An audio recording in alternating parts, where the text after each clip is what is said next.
নমস্কার শ্রোতা বন্ধুরা, শ্রদ্ধায় গল্পের আসর ইউটিউব চ্যানেলে তোমাদের সবাইকে স্বাগত। আজকের গল্প বেলা শেষে কলমে ববিতা রায়। পারমিতা ঘুমিয়ে গেল, ঘুম নেই প্রণয়ের চোখে। মা মেয়ে ঘুমিয়ে আছে। হিয়া ঘুমের করে একটা হাত দিয়ে পারমিতাকে জড়িয়ে ধরে রেখেছে। অন্যদিন এই দৃশ্য দেখে মুগ্ধ হলেও আজ মনটা খুব অশান্ত হয়ে আছে। রনিতা খুব ধুরন্ধর একটা মহিলা, ওকে বিশ্বাস নেই। প্রণয় যদি এখন একবার না গিয়ে রনিতার সাথে দেখা করে তাহলে খেপে যাবে রনিতা, আর ওর মাথা বিগড়ে গেলে হয়তো হৈমন্তীর মতো পারমিতাকেও ভুল বুঝিয়ে প্রণয়ের নতুন সংসারে অশান্তি সৃষ্টি করবে।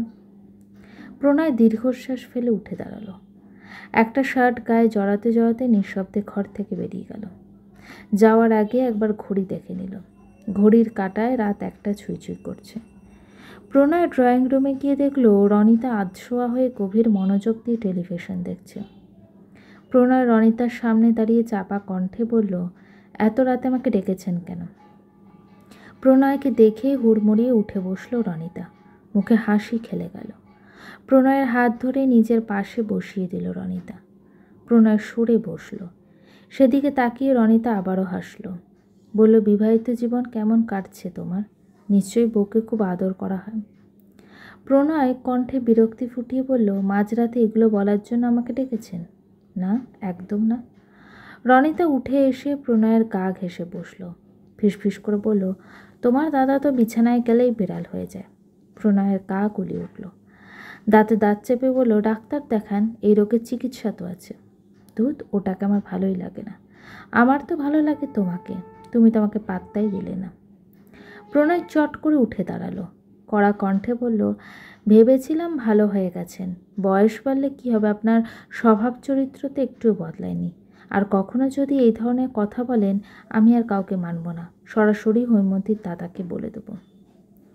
আর আমি যদি এখন নিজের ব্লাউজ ছিঁড়ে তোমার শার্টের সিঁদুর লাগিয়ে পারমিতাকে ডেকে দেখাই, তখন কি করবে তুমি? রনিতার কথা শুনে অতিরিক্ত রাগে প্রণয় থরথর করে কাঁপছে। দাঁতে দাঁত চেপে বলল, এই একই নোংরা মিথ্যে নাটক আপনি হৈমন্তীর সাথেও করেছিলেন। শুধুমাত্র আপনার জন্য আমাদের দুজনের সুখের সংসারে অশান্তি লেগে থাকতো। ও সন্দেহ করতো আমাকে, ভাবতো আপনার সাথে আমার অবৈধ সম্পর্ক আছে। আমি ওকে বোঝাতে পারিনি। সব ভুল ছিল, সব মিথ্যে ছিল। আমি শুধু হৈমন্তীকেই ভালোবাসতাম। হৈমন্তী আমার জীবনের প্রথম ও একমাত্র নারী ছিল। অথচ আপনি আমাদের সুখের সংসার তছনছ করে দিয়েছিলেন। একে তোর বাচ্চা পেটে ছিল, তারপর আমাকে সন্দেহ করে সারাক্ষণ মানসিক ডিপ্রেশনে ভুগত। তখন আপনাকে ছেড়ে দিয়েছি বলেছে এখনও ছেড়ে দেব, এটা যদি ভেবে থাকেন ভুল ভাববেন আপনি। কারণ হৈমন্তী আপনাকে প্রচণ্ড ভালোবাসত, আমার থেকেও আপনাকে বেশি বিশ্বাস করত। নিজের মাকে যা না বলতো আপনাকে অকপটে তা বলে দিত। অথচ আপনি পিছন থেকে ওর পিঠে ছুরি মেরেছিলেন। এখন যেহেতু হৈমন্তী বেঁচে নেই, আমার আর কোনো পিছুটান নেই। তখন হৈমন্তী ওর দাদার সংসার ভাঙার ভয়ে আমাকে দিব্যি দিয়েছিল দেখে আমি অন্যায় দেখেও চুপ করেছিলাম। এখন আর চুপ করে থাকবো না। যে আমার অশান্তির কারণ হবে তাকে আমি শেকড় থেকেই উপড়ে ফেলবো। রনিতা বলে, তাই নাকি? তা এখন আমি চিৎকার করে ডাকবো নাকি সবাইকে? এত রাতে আমার সাথে একাকী কী করতে পারো? আশা করি তার কাউকে বলে বোঝাতে হবে না। গলার টিপে মেরে ফেলবো আপনাকে। অসভ্যতামের একটা লিমিট থাকা প্রয়োজন। হৈমন্তীকে আমার সম্পর্কে ভুল বুঝিয়েছিলেন দেখেই যে পারমিতাকেও ভুল বুঝাতে পারবেন, যদি ভেবে থাকেন তাহলে ভুল ভাবছেন। আর এবার যদি বেশি বাড়াবাড়ি করেন, আমি আর আত্মীয় পারবো না, বলে দেবো হৈমন্তীর দাদাকে। এতগুলো বছর ধরে আপনার মতো চরিত্রহীনার সাথে সংসার করছে, তারও তো জানা প্রয়োজন। সে কোনোদিন আমাকে অবিশ্বাস করবে না। আমি প্রমাণ দেব। তোমার মুখের কথা তো আর বিশ্বাস করবে না,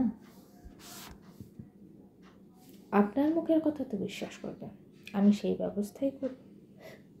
প্রণয় মাথা চেপে ধরে সোফায় বসে পড়ল। কিছু মনে পড়তেই বলল, সত্যি করে একটা কথা বলুন তো, আপনি হৈমন্তীকে নিজের ছোট বোনের মতো ভালোবাসতেন, স্নেহ করতেন, তাহলে কেন ওর জীবনের অশান্তির কারণ হলেন? কেন ওকে ভুল বুঝলেন? আমি আপনার সাথে জোর করে অবৈধ সম্পর্ক করে তুলেছি? রনিতা প্রণয়ের মুখোমুখি বসল। উদাস হয়ে বলল, শুনলে বিশ্বাস করবেন নাকি জানি না, তোমার দাদা আমাকে কোনোদিনও পরিপূর্ণ সুখী করতে পারেনি। আমি তো ভেবেই নিয়েছিলাম যে স্বামী স্ত্রীর সম্পর্কই বোধহয় এমন। হৈমন্তীকে যেমন আমি প্রচণ্ড স্নেহ করতাম, তেমন ওর বিয়ের পর থেকে প্রচণ্ড হিংসাও করতাম মনে মনে। আমি ছিলাম ওর গোপন ডায়েরি। সেই স্কুল লাইফ থেকে শুরু করে মৃত্যুর আগ পর্যন্ত ও আমার সাথে সব কিছু শেয়ার করত। তোমাদের বিয়ের পরও তোমাদের সুখের গল্প প্রায় বলতো। তোমার প্রতি আমার কৌতূহল তখন থেকেই বেড়ে যায়। ওর মুখে তোমার কথা শুনতে শুনতে আমিও মনে মনে তোমাকে পছন্দ করে ফেলি। তোমাদের অন্তরঙ্গ মুহূর্তের গল্প শুনে আমারও ইচ্ছে করতো তোমার সঙ্গে অন্তত একটা রাত কাটাতে। দেখতে চেয়েছিলাম সত্যিই কি তুমি এমন, নাকি হৈমন্তী বানিয়ে বানিয়ে বলছে। তোমাকে আমি আমার প্রতি প্রায় আকর্ষণ করার চেষ্টা করতাম। আফসোস তুমি আমার দিকে ফিরেও তাকাতে না, সারাক্ষণ হৈমন্তীতে মগ্ন থাকতে। হৈমন্তীও দিন দিন আমার থেকে দূরে সরে যাচ্ছিল, সংসারে অনেক বেশি ব্যস্ত হয়ে পড়ছিল। আমার ভেতরে প্রচুর জেদ চেপে গেল। তোমাদের এত মিল ভালোবাসা কিছুতেই সহ্য হচ্ছিল না আমার। হৈমন্তী যখন প্রেগনেন্ট হলো, প্রথম 3 মাস আমাদের বাড়িতেই রইল। কিছু সমস্যার জন্য ডাক্তার ওকে পুরো বেড রেস্ট দিয়েছে। তুমিও ছুটি পেলে প্রায়ই আসতে।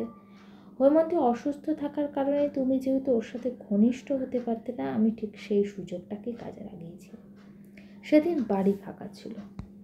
একটা বিয়ে নেমন্তন্ন খেতে গিয়ে সবাই রাতে সেখান থেকে যায় আর কি। বাড়িতে ছিলাম শুধু তুমি, আমি আর হৈমন্তী। আমি তখন রাতে তোমাকে আমার কাছে ডেকে নিলাম। তোমার সাথে কথা বলতে বলতে খুব চোরাচুরি করলাম যে তোমাকে আমার সাথে অন্তত একটা রাত কাটানোর জন্য। তুমি যখন কিছুতেই রাজি হচ্ছিলে না, তখন আমার মাথায় প্রচণ্ড জেদ চেপে গেল। আমি নিজের শাড়ির আঁচল টেনে খুললাম, ব্লাউজ ছিল। যেই দেখলাম হৈমন্তী কাঁচা ঘুম ভেঙে এদিকে আসছে, অমনি তোমাকে জাপটে জড়িয়ে ধরে চিল্লাতে লাগলাম আর কাঁদতে কাঁদতে বললাম, তুমি আমার এত বড় সর্বনাশ করো না। হৈমন্তী জানতে পারলে মরে যাবে। তোমার বউ অসুস্থ দেখেই তো তোমাকে সঙ্গ দিতে পারছে না। যখন সুস্থ হয়ে যাবে তখন না হয়। তারপর যা হওয়ার যে তাই হলো।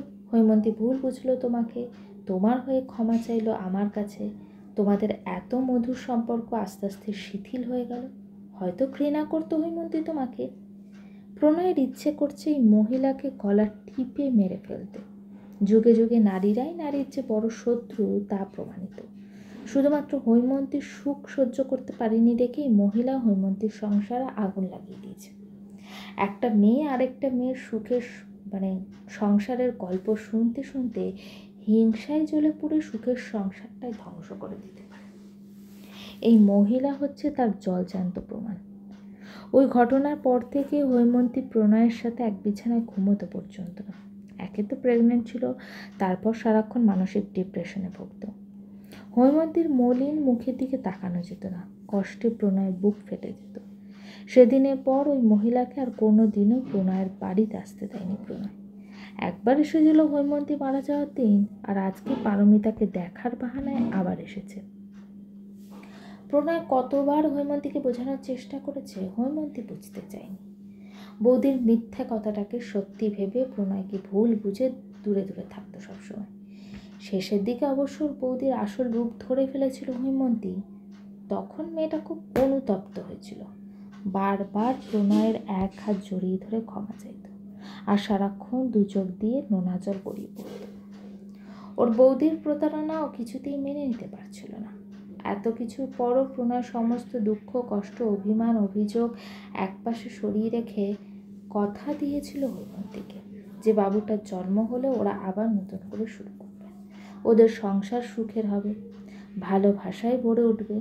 কিন্তু মেয়েটাকে জন্ম দিতে গিয়ে হৈমন্তী প্রণয়কে ফাঁকি দিয়ে চিরতরে না ফেরার দেশে চলে গেল।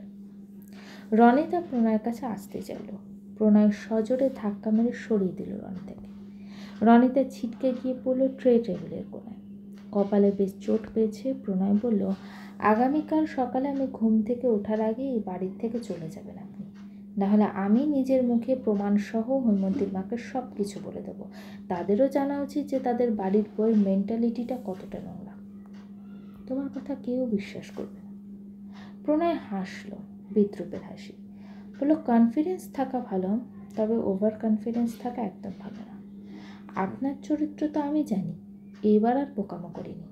আপনি শুরু থেকে এখনো পর্যন্ত যা যা বলেছেন মোবাইলে সব কিছু রেকর্ড করে রেখেছি। রনিতা ভড়কে গেল। ওর বিশ্বাসই হচ্ছে না যে প্রণয় এমন একটা কাণ্ড ঘটাতে পারে। প্রণয়ের এতে কোনো ভ্রুক্ষেপ নেই। রনিতা তীব্র আক্রোশে বলল, তোমার ফোনটা কোথায়, দাও আমাকে। প্রণয় ভুরু কুঁচকে রনিতার দিকে তাকালো, বলল, আজব তো, আমার ফোন আপনাকে দেবো কেন? রনিতা নিজের ওপর নিয়ন্ত্রণ হারিয়ে ফেলল, আচমকা ঝাঁপিয়ে পড়ল প্রণয়ের ওপর। প্রণয়ের হাত থেকে ফোনটা কেড়ে নেওয়ার জন্য মরিয়া হয়ে উঠল। প্রণয় হতভম্ব হয়ে গেল। এইভাবে ধস্তাধস্তি করলে বাড়ির সবাই জেগে যাবে। এভাবে দুজনকে জড়াজড়ি করা অবস্থায় দেখলে সবাই প্রণয়কে ভুল বুঝবে। প্রণয়ের শক্ত হাতে রনিতার মুখটা চেপে ধরল, যে কেন এরকম আওয়াজ করছে যেন আওয়াজ না করে। চাপা কণ্ঠে বললে, চুপ, এত রাতে না বাড়ির সবাইকে জাগিয়ে তামাশা করার কোনো ইচ্ছেই আমার নেই। বেশি বাড়াবাড়ি করলে না এখানেই গলা টিপে মেরে দেবো, তারপর যা হয় হবে। রনিতা বহু কষ্টে প্রণয়ের হাত থেকে নিজেকে ছাড়িয়ে নিয়ে কাঁচতে লাগলো। প্রণয়ের চোখের দিকে আগুন চোখে তাকিয়ে বলল, ফোন থেকে রেকর্ডটা ডিলিট করে দাও। ডিলিট তো অবশ্যই করবো, তবে সবাইকে দেখাবো তারপর। প্রণয়, ভালো হবে না কিন্তু। আমি হিয়াকে বলে দেবো কিন্তু যে পারমিতা নিজের মা নয়, সৎ মা। সেই সুযোগটা তো আপনাকে আগে পেতে হবে। আপনার নিজের সংসার বাঁচে নাকি আগে সেটা দেখুন। আমার বাচ্চা আছে, এই বয়সে স্বামী সন্তান ফেলে কোথায় যাব আমি? তুমি আমার এত বড় সর্বনাশ করো না প্রণয়। রনিতার কণ্ঠ নরম হয়ে এলো। অন্যের সর্বনাশ করার আগে না এই কথাগুলো মাথায় রাখতে হবে। আমার ভুল হয়ে গেছে, শেষবারের মতো একটা সুযোগ দাও, ক্ষমা করে দাও আমাকে। সুযোগ দেওয়ার তো আর কোনো প্রশ্নই ওঠে না। প্রথমবার সুযোগ পেয়ে তো আপনি এতটা বেপরোয়া হয়ে উঠেছেন। শুধুমাত্র আপনার হিংসার জন্য আমরা দুজন মাসের পর মাস মানসিক কষ্ট পেয়েছি। হৈমন্তী আমাকে ভুল বুঝে মনের দিক থেকে অনেক দূরে সরে গিয়েছিল, তারপর শিক্ষা হয়নি আপনার? আবারও আমাকে নিয়ে নোংরা খেলায় মেতেছেন। এবার তো এক চুলো ছাড় দেব না আমি আপনাকে। রনিতা দিক দিশা না পেয়ে আচমকা প্রণয়ের পায়ে লুটিয়ে পড়ল। প্রণয় লাফিয়ে উঠল, তবে সরে যেতে পারল না। ততক্ষণে রনিতা প্রণয়ের পা দুটো শক্ত হাতে ধরে ফেলেছে। প্রণয়ের খুব ভয় লাগছে, রনিতার হাত ভাবছে মোটেও সুবিধার না। এই অবস্থায় কেউ যদি ওদের দেখে ফেলে লজ্জার শেষ থাকবে না। বিশেষ করে পারমিতা দেখে ফেললে তো ভুল বুঝবে প্রণয়কে। এমনিতেই মেয়েটা চরমভাবে অনিরুদ্ধর কাছে ঠকে গিয়েছিল। হয়তো ছেলেদের প্রতি বিশ্বাস ভরসা উঠে গিয়েছে। প্রণয়ের ওপর যতটুকু ভরসা তৈরি হয়েছে, এই অবস্থায় দুজনকে দেখলে আবারও ভুল বুঝবে। আর এই ভুল যদি কখনো ভাঙাতে না পারে, প্রণয় আর কিচ্ছু ভাবতে পারে না। পারমিতা ভুল বুঝে দূরে সরে গেলে যে প্রণয় নিঃস্ব হয়ে যাবে। খুব বেশি দেরি হওয়ার আগেই পারমিতাকে সব সত্যি বলে দেবে প্রণয়, কোনো কিছু লুকোবে না। প্রণয়ের দিক থেকে পারমিতার কাছে স্বচ্ছ থাকবে সবসময়, যেন আর কখনো দুজনে ভুল বোঝাবুঝির সৃষ্টি হয়। প্রণয় বিরক্তি চেপে বলল, আমার পা ছাড়ুন তো, নাহলে আপনাকে আর কষ্ট করে ডাকতে হবে না, আমিই ডেকে নেব। রনিতা চট করে প্রণয়ের পা দুটো ছেড়ে দিল। প্রণয় আর এক মুহূর্ত দাঁড়ালো না, হন্তদন্ত পায়ে ঘরে চলে গেল। ঘরের ভেতর থেকে দরজাটা আটকে দিয়ে স্বস্তির নিঃশ্বাস ফেলল। কোথায় ছিলেন এতক্ষণ? চমকে উঠল প্রণয়। সামনের দিকে তাকিয়ে দেখল যে পারমিতা খাটের কিনারে পা ঝুলিয়ে বসে আছে। পারমিতার চোখ মুখ স্বাভাবিক, কোনো কিছু বুঝতে পেরেছে নাকি তাই তো প্রণয় বুঝতে পারছে না। প্রণয় দীর্ঘশ্বাস ফেলল। কয়েক পা হেঁটে এসে পারমিতার সামনে হাঁটু মুড়ে বসল। পারমিতার দুই হাত আলতো হাতে চেপে ধরে নিজের ঘাড়ে ঠেসে ধরল প্রণয়। বলল, তুমি আমার স্ত্রী, আমার সন্তানের বর্তমান মা। আমার জীবনের খুঁটিনাটি সব বিষয়ে তোমার জানার সম্পূর্ণ অধিকার আছে। আমি তোমার কাছে কিছুই লুকাবো না পারমিতা, যেন এই সুযোগে পরবর্তীতে অন্য কেউ আমার ব্যাপারে একগাদা মিথ্যে কথা বলে তোমাকে ভুল বোঝাতে না পারে। অনেক রাত হয়েছে, তুমি কি আজকে সবটা শুনতে চাও? পারমিতার প্রচণ্ড ভয় লাগছে, কি এমন সত্যি থাকতে পারে প্রণয়ের জীবনে? রনিতার সাথে প্রণয়ের গভীর কিছু নেই তো? কাঁচা ঘুম ভেঙে উঠে দেখে যে প্রণয় পাশে নেই। পারমিতা বাথরুম চেপেছিল।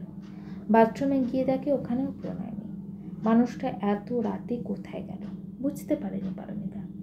ঘরের বাইরে প্রণয়কে খুঁজতে গিয়ে দেখলো যে রনিতা প্রণয়কে জড়িয়ে ধরে রেখেছে। প্রণয়ের পিছন দিকে দেখা যাচ্ছে অনিরুদ্ধকে হাতে নাতে ধরে যতটা চমকে গিয়েছিল, প্রণয়কে দেখে একটু চমকায়নি পারমিতা, শুধু বিশ্বাসের খুঁটিটা একটু নড়বড়ে হয়ে গিয়েছিল। আর দু চোখ দিয়ে নোনা জল গড়িয়ে পড়ছিল। এত অল্প সময়ে প্রণয়কে পুরোপুরি বিশ্বাস না করলেও ভরসা করতে খুব। সেই মানুষটাও পারমিতাকে ঠকিয়ে দিল। এই ভাবনাটা মনে হতেই পারমিতা প্রচণ্ড হতাশ লাগছিল। কি করবে বুঝতে না পেরে নিঃশব্দে ঘরে এসে বসে আছে। পারমিতা ভেবেই নিয়েছিল যে অনিরুদ্ধর মতো প্রণয় হয়তো এক গাদা মিথ্যে কথা বানিয়ে বলবে পারমিতাকে। পারমিতা কৌতূহল চেপে বলল, আপনার অসুবিধা না থাকলে এখনই বলুন।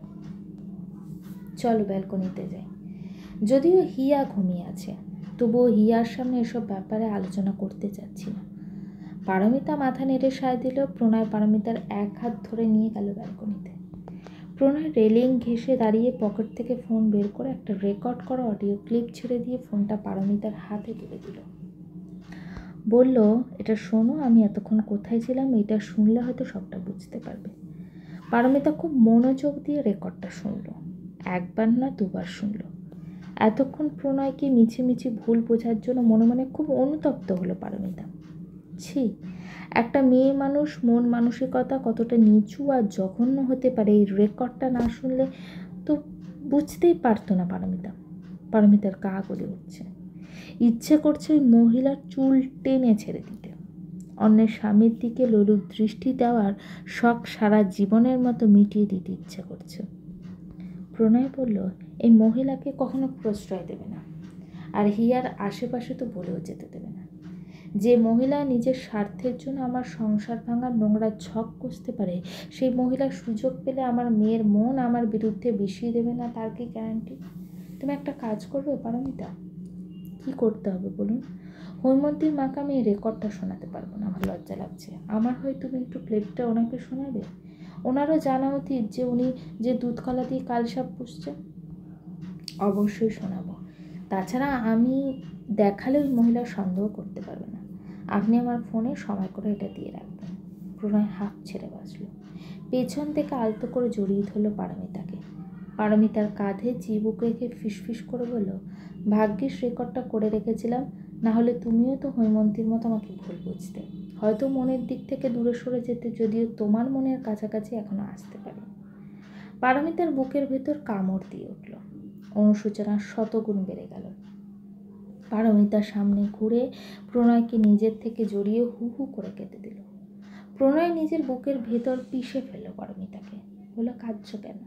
কেঁদো না প্লিজ। পারমিতা হেঁচকি তুলে বলল, আমি সত্যি আপনাকে ভুল বুঝেছিলাম। প্রণয় থমকে গেল। পারমিতা বলল, কাঁচা ঘুম ভেঙে আপনাকে না দেখে আমি খুঁজতে খুঁজতে ড্রয়িং রুমে চলে গিয়েছিলাম। গিয়ে দেখি প্রণয় পারমিতার চোখের জল মুছিয়ে দিয়ে আবারও বুকে জড়িয়ে ধরল। বলল, কি দেখেছিলে? দেখি ওই মহিলা আপনাকে আষ্টে পৃষ্ঠে জড়িয়ে ধরে রেখেছে। এক মুহূর্তের জন্য আমার পৃথিবীটা ওলট পালট হয়ে গিয়েছিল। আমি আবারও ঠকে গেলাম ভাবতে কি আমার হাত পা অবশ হয়ে আসছিল। ধরেই নিয়েছিলাম যে আপনিও অনিরুদ্ধর মতো এক গাদা মিথ্যে কথা বানিয়ে বলবেন আমাকে। যে দৃশ্য একটু আগে নিজের চোখে দেখে এসেছি তা আপনি অস্বীকার করবেন। এবারও হয়তো আমার সংসারটা টিকবে না, আমি প্রচণ্ড ভয় পেয়ে গিয়েছিলাম। আমি থাকতে তোমার কোনো ভয় নেই পারমিতা। একটা সত্যি লুকাতে 100টা মিথ্যে কথা বলতে হয়। এমনিতেই তো পাপের শেষ নেই, জেনে শুনে পাপ বাড়িয়ে কি লাভ বলো? একদিন তো সৃষ্টিকর্তার কাছে আর কিছু না হোক জবাবদিহি তো করতে হবে। তাছাড়া তুমি কি আমার কথা শোনোনি? আমার কথা শুনলে তোমাকে ভুল বুঝতে না। আপনাদের না ওই অবস্থায় দেখে আমার কোনো কথা শোনার মতোই মানসিকতা ছিল না। আমি আর এক মুহূর্ত দাঁড়িয়ে থাকতে পারিনি। তক্ষুনি ঘরে চলে এসেছি এবং মনের দিক থেকে প্রচণ্ড ভেঙে পড়েছিলাম আমি। সবসময় চোখের দেখা সত্যি হয় না। ভাগ্যিস রেকর্ডটা করে রেখেছিলাম। উনি আপনার এত বড় ক্ষতি করার পরও এই মহিলাকে ওই বাড়িতে ঢুকতে দিয়েছেন কেন? আমি বাড়িতে প্রবেশ করার আগেই তো ওই মহিলা ঢুকে গেছে। তাছাড়া তুমি তো এই বাড়িতে নতুন এসছো, ওনার সম্পর্কে কিছুই জানো না। তোমার সম্পর্কে সিন ক্রিয়েট করতে চাইনি আর কি তোমার সামনে। ভেবেছিলাম আড়ালে ডেকে চলে যেতে বলবো, তার আগেই তো একটা বিশ্রী একটা কাণ্ড ঘটিয়ে দিল। বউ যাওয়ার পর থেকে আমি আমার জীবনে কাউকে এতটা ঘৃণা করিনি যতটা ঘৃণা ওনাকে করি আমি। পারমিতা বলল, আমি যদি ওনাকে আড়ালে অপমান করে বাড়ি থেকে তাড়িয়ে দিই আপনি কি মাইন্ড করবেন? প্রণয় হেসে ফেলল, সত্যিকারে মন ভালো করা হাসি। পারমিতার কপালে চুমু খেয়ে বলল, মোটেও না, বরং প্রচণ্ড খুশি হব আমি। গল্পটি কেমন লাগলো অবশ্যই কমেন্ট করে জানিও। আর আমার চ্যানেলে গল্পগুলো যদি তোমাদের ভালো লেগে থাকে চ্যানেলটিকে সাবস্ক্রাইব করে পাশে থেকো। আর তোমরা গল্পগুলো শুনছো কিন্তু আমার চ্যানেলটিকে সাবস্ক্রাইব করছো না, প্লিজ প্লিজ চ্যানেলটিকে সাবস্ক্রাইব করো।